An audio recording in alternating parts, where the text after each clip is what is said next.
mais um debate sensacional, aqueles debates de pegar fogo entre direita e esquerda, e dessa vez entre as deputadas Carol de Tone e Sâmia Bonfim.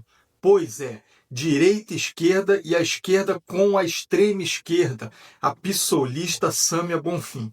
A Carol de Tone dá um baile em cima da Sâmia, bota ela contra a parede diversas vezes e quebra toda a narrativa. E tudo isso dentro da Globo News, colocando até de quebra a intermediadora, que é a Júlia do Alibe, que é lógico, tenta ali ajudar a Sâmia de todas as formas, mas não adianta. A Carol de Tone enquadra geral. É um debate imperdível daqueles de direita e esquerda de tirar o fôlego. Mas antes de passar esse debate para vocês, obrigado a você que está assistindo a esse vídeo. Já deixa aqui o seu like, se inscreva aqui no canal para mais tipo de conteúdos assim para vocês. E deixem nos comentários de que cidade vocês estão assistindo a esse vídeo. Não deixem de colocar aqui nos comentários a cidade que vocês estão assistindo. Mas, sem mais delongas, vamos a esse belo debate onde a direita, mais uma vez, acaba com a esquerda. Assistam só. Entrando no nosso tema, que passa por essa discussão do machismo também.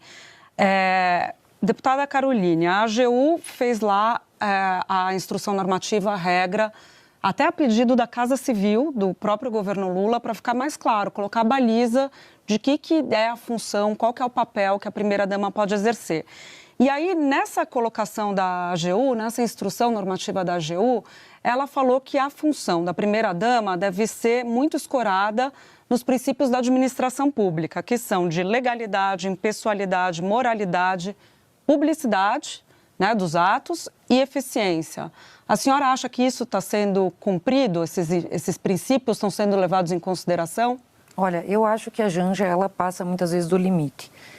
Ela foi inoportuna na viagem da China. Muitos membros da comitiva falaram que não era o momento de falas e ela criou esse momento para falar sobre um tema que é extremamente delicado, que é a regulamentação das redes sociais.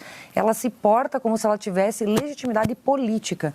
Se a Janja quer ter representatividade política e não o papel de primeira-dama, que pode ser exercido de outra forma, como trabalhos voluntários, esse papel simbólico, ela tem que se candidatar, se eleger e aí sim adquirir direitos políticos de representatividade. Agora, o que a gente vê é que a Janja tem muitos papéis inadequados.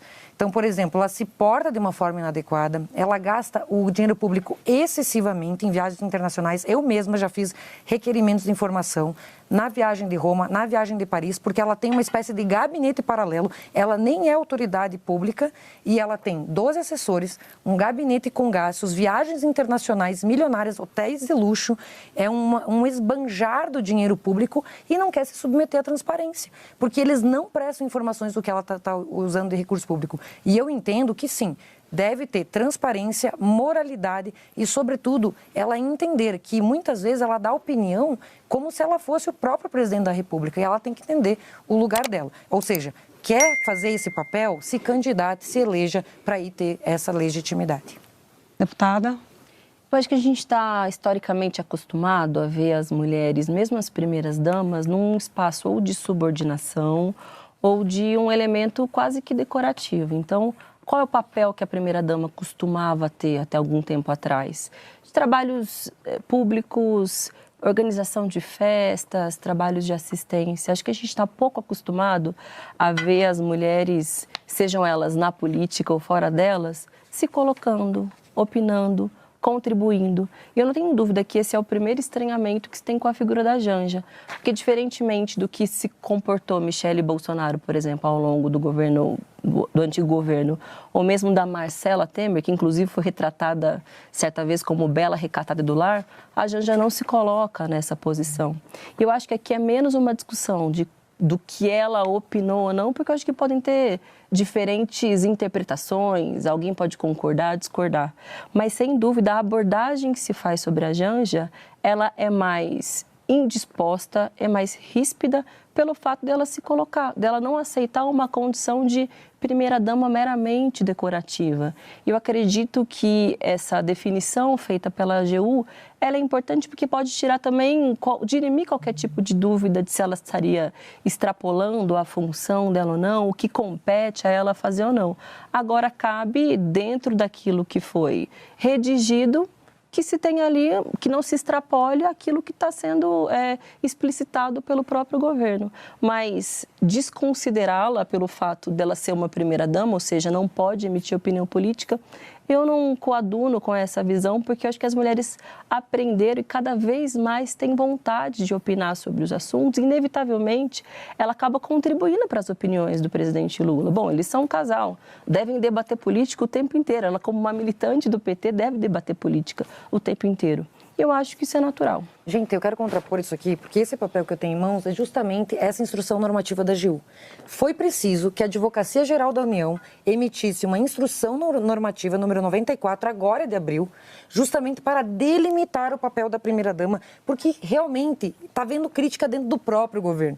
É ministro se queixando, é pessoas da comitiva se queixando. São excessos que ela está cometendo, com certeza. E aqui eu vou dar outros exemplos, outros números e comparar com outras primeiras-damas. Então, o AGU teve que falar aqui que o papel dela é representativo simbólico, que ela não pode, não autoriza compromissos formais oficiais, ou seja, ela não tem representação política. Se ela quer esses direitos, ela tem que passar pelo escrutínio público, que eu, deputada Sâmia, passou, e que qualquer pessoa que quer exercer um papel político deve exercer. E aqui eu vou colocar um pouco, então acompanhem essa normativa para vocês terem noção. E eu vou colocar aqui dados oficiais. Se você, por exemplo, for pegar o programa que ela lançou, a Aliança Global contra a Fome e a Pobreza. Eu quero que vocês digam os números de pessoas atendidas, quantos milhões arrecadados, quantos milhões de pessoas atendidas e comparar com o trabalho que a Michele Bolsonaro fez, por exemplo. A Michele Bolsonaro fez o programa Pátria Voluntária. Eu tenho aqui o programa Pátria Voluntária. São 300 folhas de prestação de contas. Foram 4 milhões de pessoas atendidas, 10 milhões de reais de dinheiro privado destinados a pessoas carentes, mais de 20 mil toneladas de alimentos destinados, ou seja, e distribuídos. Então, eu queria saber o que a Janja tem feito, além de utilizar esse programa da Aliança Global contra a Fome e a Pobreza como justificativa para fazer viagens internacionais com uma equipe gigante, com um gabinete paralelo, que isso nem tem previsão legal, isso fere a moralidade, isso fere os princípios da administração pública, para ficar em hotel de luxo fazendo gastança. E vou dar um exemplo.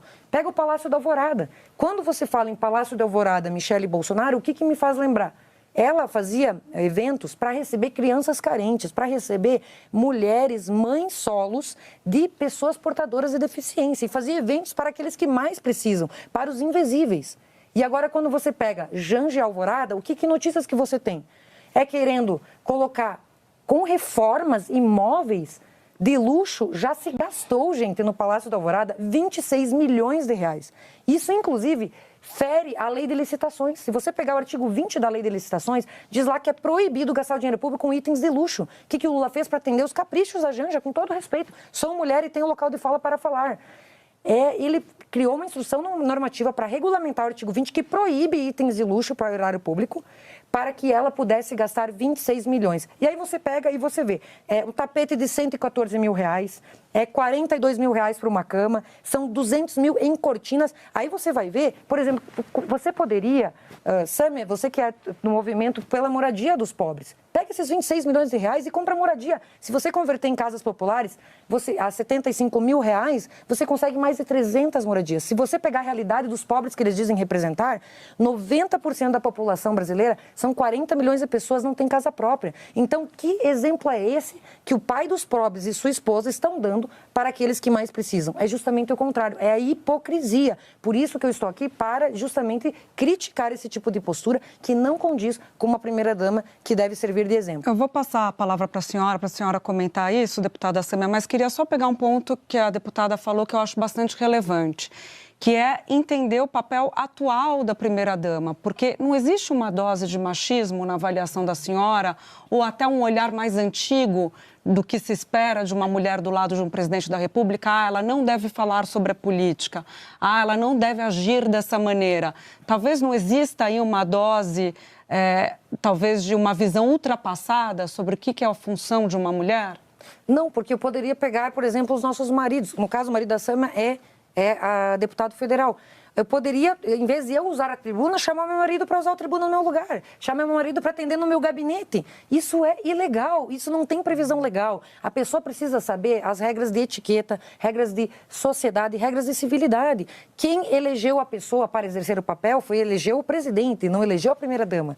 Se ela quer ter esses direitos, ela pode ter. Está aberto, está livre para todos. Mas ela tem que passar pelo sistema normal, que qualquer um de nós passou. Aliás, eu até faço o convite para a Janja. Janja, se candidate. Você tem plenas condições de se eleger e assim poder exercer esse papel. Mas está ficando feio. Tem gente dentro do próprio governo reclamando. Ela interfere na reunião com ministros. Ela quer mandar mais que o Lula. Isso é vergonhoso. Ela não foi eleita para isso. Ela tem que saber o papel dela. E isso não se trata de machismo, isso se trata de saber o seu papel. As regras são claras. A AGU precisou editar uma medida para colocar limite, porque realmente a coisa saiu do controle. Olha, a Carol de Tone é sensacional, de um raciocínio rápido, coloca ali a pissolista Sâmia Bonfim contra a parede, quebra todas as narrativas, a narrativa que até a Júlia do Alibe, que intermedia ali, tenta impor para cima da deputada, mas não adianta, gente. Vocês viram aí no debate, é sensacional a Carol, ela derruba todas as narrativas da esquerda. E aí, o que vocês acharam desse debate? É mais um debate daqueles entre direita e esquerda e óbvio que são ótimos debates, porque o melhor de tudo é acabar com a narrativa da esquerda. Mas e aí? Agora eu quero a sua opinião sobre o debate. Deixa aqui nos comentários. E se você ainda não curtiu o vídeo, deixa aqui a sua curtida também. E como eu falei, não deixe também de se inscrever no canal para vocês estarem consumindo ainda mais esse tipo de conteúdo, porque é sempre imperdível ver a direita colocando a esquerda contra a parede. Bom, então até o próximo vídeo e fiquem com Deus.